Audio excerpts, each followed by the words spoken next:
Mace Hammertime. Mace Hammertime. Mace Hammertime. The Mace Hammertime MMA Power Hour Show. Welcome to the Mace Hammertime MMA Power Hour.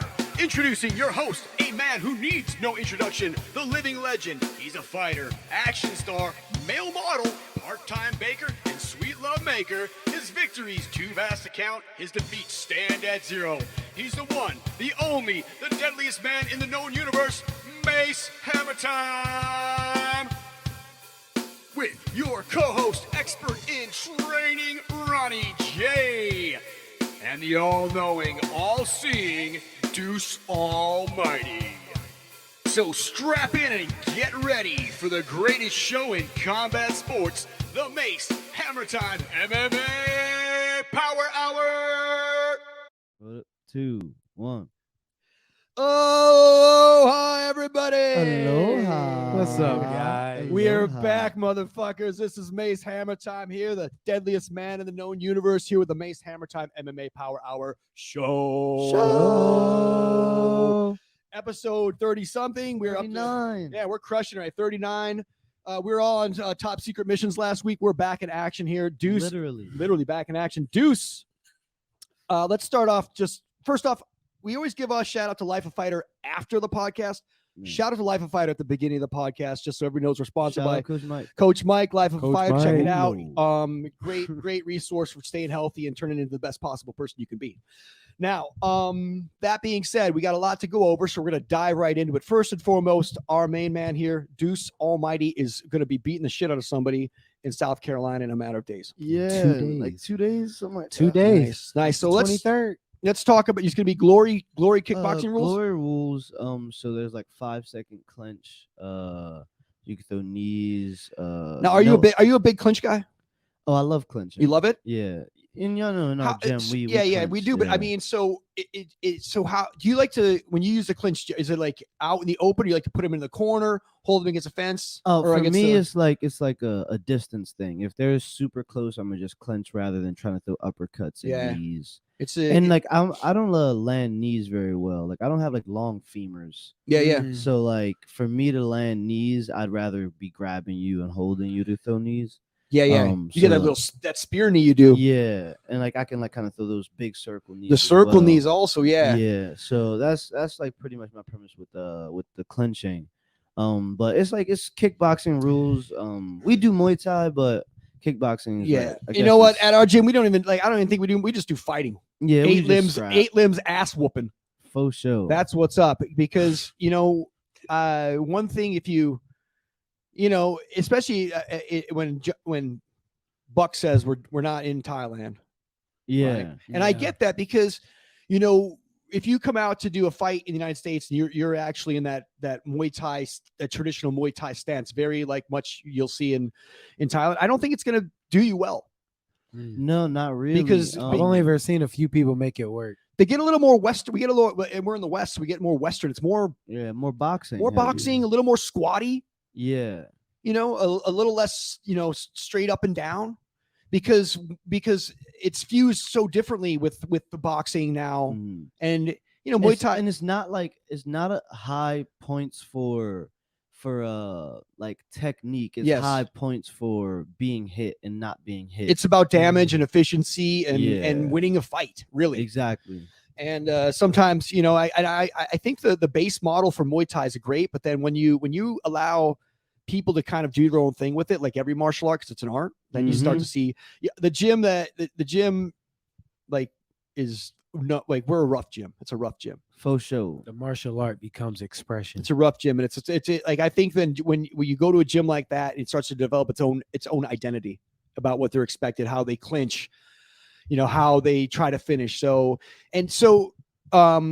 you have a game plan for this weekend, or are you just gonna go in there and just? No, it's my last fight. I lost my last fight. That was my first loss, but it really just made me realize like it's not like we're in such good shape. We're like, we know what the fuck we're doing. We have so many tools in the shed. Yes, absolutely. It's just like it's about just being simple after that, and like finding the way to win rather than oh, like I have this game plan that I'm gonna stick to. Sure. Like it's about just like we know what the fuck we're doing. Yeah.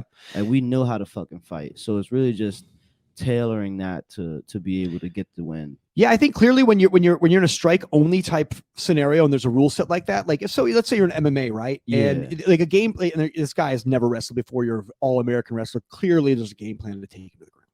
Yeah. But in a situation like yours where it's under this rule set with strikes only, I think that you should go in with your type of attitude. Like what's okay, now the plan develops as you're in there. Yeah. You're like, oh, this guy can't stop this jab. Well, fuck you. You're getting jabbed until you figure that out. Mm-hmm. Yeah. I'm really excited for this fight for you. Yeah, me as well. This is the best headspace I've been in since I've ever started fighting. Like my best fight camp, I feel like. And impressive. do you think the fact that your last fight that you didn't get the W is maybe that's somebody asked me that last night. I don't know, man. Maybe because I don't have to think about like being undefeated anymore. Yeah. But I feel like it's more like I have like an hour or so in the ring. you got like, a lot? Yes. I have like a lot of time in the ring now. And it just made me realize like I got knocked down in the first round of the last fight, and that's pretty much what made me lose the fight. And like to understand that I didn't get knocked down twice, and like to get that like okay, I did get like that shot. I did stand back up.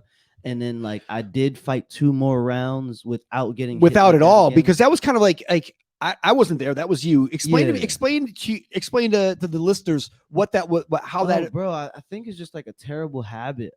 Just like blinking, closing your eyes. But then, then not seeing but in that shots. moment, you got hit, and then did you just all of a sudden you're on your butt? You're like shit. No, so Was it fuck. painful? I hit him with a clean hook. Yeah. And then I didn't set the hook up the second time. So as I threw the hook, he threw a rear kick. Yeah. And hit me right in the chin.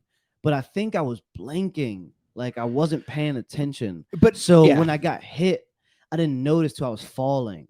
And then like I was out, like I was falling back, and I was like went to go catch myself. I was like, oh, I got fucking got. Yeah. And not that it hurt. It doesn't. It's weird, right? You're like, Yeah. it's almost like it's like tripping somebody almost. Yeah. Like you're like, dang, I just got like tripped in front of all these it's fucking kinda people. like a sweep almost. Yeah. It was odd. Because when you're moving around and stuff like that, sometimes it's like if your feet aren't set, you're like you're in this weird position. It doesn't have to be a big kick to lock you on your butt. Yeah. No, it was a good kick. Yeah, No, yeah, it you was definitely a good kick. definitely popped up. You definitely popped. It was beautifully placed, right, Yeah. right where it needed to be. Yeah. But it was like the incredible. culmination of physics and everything, all the wrong things happening for you, and all the right things happening for you. Wrong went wrong like at the same time. Yeah. It was like I even had my hand up. Yeah. Which is crazy. Like he fit it in between my elbow and my chest. So let me ask you this. So once you, Like I can't even be mad at that shit. Like as a technician, like, yeah. What can I say, bro? But you weren't ever out of your capacity to think at that point. I was definitely fucking dazed a little bit, but like I don't want to say I have a chin because I think that shit's weird. Yeah. But You definitely proved you could take a shot though. yeah, and like continue to fight. You know what I mean? And that fight was good after it, It was didn't? a good Yeah, it was a good fight. fight. Had it not been, I would almost beg to say that fight goes to either you could have won it, unanimous, or it could have been a split draw, majority decision, something like that. I mean, you could have without that knockdown. I just think I had so much pace, man. that won the fight for him. Yeah. And that's kind of how it goes sometimes. Yeah. Because he was a guy was a good fighter. He was, But he was also a little bigger, wasn't he? bro. I got Not to make it- fighting yeah. at this weight, man. You know what? You're in some ways, yeah, but in the long run, as you know, it's not a pro fight. Yeah. You know, when it starts getting money and it really starts to matter, like the fact you're fighting the bigger guys is going to make you even better against the smaller guys. Yeah, man. It's really just the fact that I give up like sometimes 10 plus That's a lot. pounds in the ring. It's a lot of 20 weight. pounds in the ring. Like I have to like eat extra to be on weight. Yeah.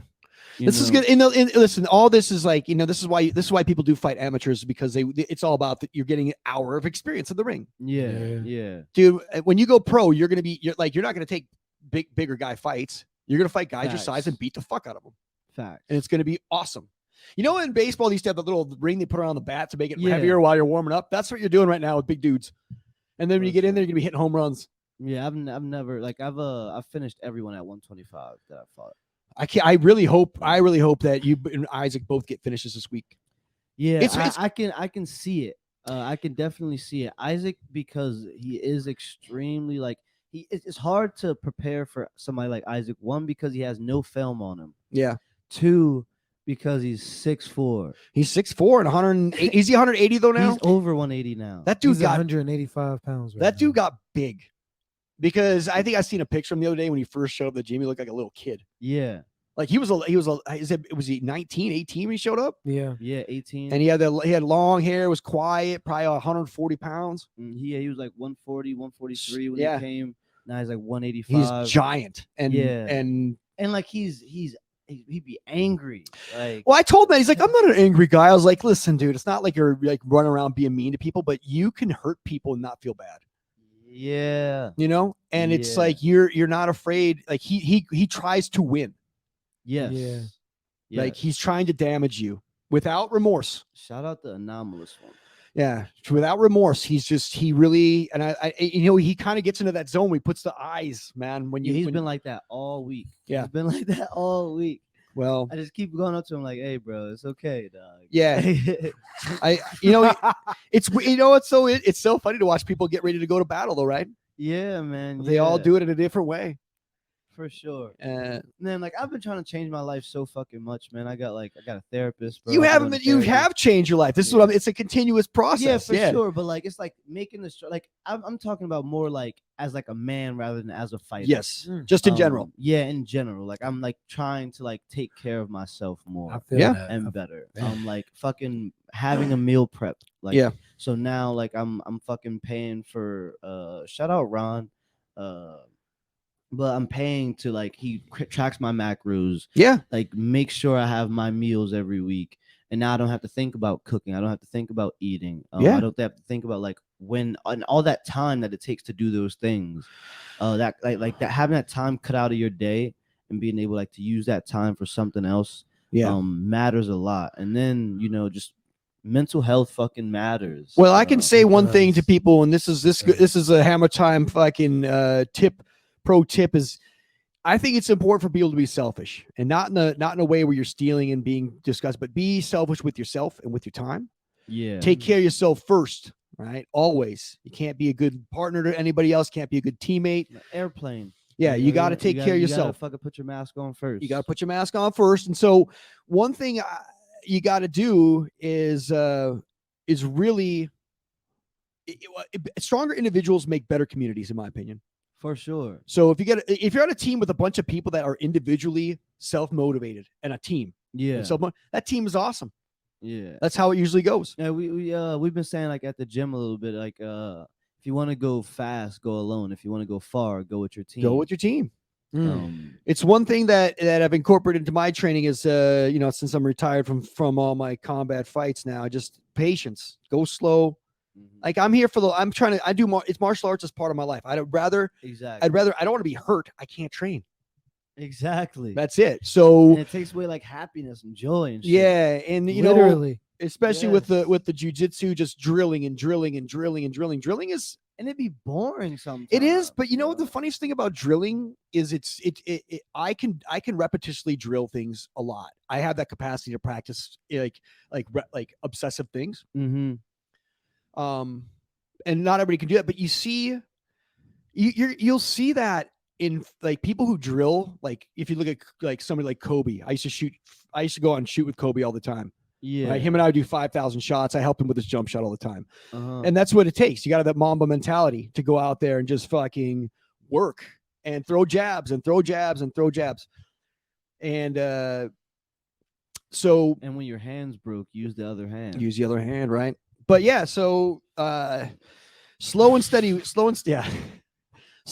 wins the race in a lot of ways. And if you want to, there's nothing worse than, and I've learned a lot about how to just tone down in the gym. Mm-hmm. Just not try to win all the time. Yeah, man. It hurts everyone else when like you only want to win, in the gym, in the practice. Yeah. Well, what's funny, it's Yeah. so funny because sometimes, like a lot of times if you're sparring, whether it's BJJ or whatever you're getting into, a lot of times it's really like a lot of times it's just tip tap tap tap, and everybody's just doing the thing. But you get to somebody once in a while, you can ramp it up, and it's fun. And it's fun. There's a rapport you get going on. I'm talking more about drilling. Yeah, than sparring. I like to lose all the time. Yeah. I don't know where that came from. Well, that's the Mamba mentality, bro. Exactly. You got it. But yeah, you're right. And so over the years, though, at the gym, the team has really galvanized into a good group of people who really help each other. For sure. They help each other a lot, and that's a sign of a good gym. A lot of love there. A lot of love, man. Not just inside the gym, but outside the gym, we're willing to help each other. Bro, like we all do a podcast together. Yep. You know what I mean? Like we support Jag and Isaac's podcast. Yep. Like the Jag Off Hour. Shout out to the Jag Off Hour. Yeah, them, bro. Yeah, those guys, they get into some deep conversations about some deep things. For sure. Facts. For sure. Yeah. Facts. They're into the cataract medicine themselves. So Oh, bro. yeah, cataract it up. Hey, what's going on? What's going on as far as like professional fights? What do we got? What do we got going on? Well, there's a one championship card tomorrow night, 8 p.m. Eastern time. Amazon? It doesn't say Amazon, but I feel like it's probably going to be on Amazon. It's probably gonna be on Amazon. They have the and rights to YouTube. it. Yeah, they have the rights. Amazon has the rights to one championship fights. Okay, well then 1000%. Yeah, It's, so it should be on tomorrow there. night, 8 p.m. Eastern time. And then they're gonna And that's a mixed thing of Muay Thai. Bro, it's every fucking thing. Yeah. So there's I don't think they're MMA. The MMA is the main event. So it's John Lineker versus Fabricio Andrade. That's gonna be fucking. It's Crazy. going to be crazy. Yeah. And it's Fabricio bantamweight. Andrade, he's a Brazilian, I guess, right? Yes. No yes. kidding. He broke